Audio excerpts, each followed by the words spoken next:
একটা বিষয়ে সবাই জানতে আগ্রহী, কখন আমাদের সরকার বিদায় নেবে। এটার জবাব আপনাদের হাতে। কখন আপনারা আমাদেরকে বিদায় দেবেন? আমরা কেউ দেশ শাসনের মানুষ নই। আমাদের নিজ নিজ পেশায় আমরা আনন্দ পাই। দেশের সংকটকালে ছাত্রদের আহ্বানে আমরা এই দায়িত্ব গ্রহণ করেছি। আমরা সমস্ত শক্তি দিয়ে দায়িত্ব পালন করব। আমাদের উপদেষ্টা মণ্ডলীও এই লক্ষ্যে উদ্বুদ্ধ হয়ে সবাই মিলে একটা টিম হিসেবে কাজ করে যাচ্ছি। কখন নির্বাচন হবে সেটা সম্পূর্ণ রাজনৈতিক সিদ্ধান্ত, আমাদের সিদ্ধান্ত নয়। দেশবাসীকে ঠিক করতে হবে আপনারা কখন আমাদেরকে ছেড়ে দেবেন।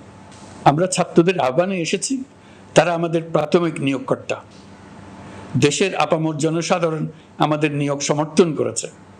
আমরা ক্রমাগতভাবে সবাইকে বিষয়টি স্মরণ করিয়ে যাব, যাতে হঠাৎ করে এই প্রশ্ন উত্থাপিত না হয়, আমরা কখন যাব।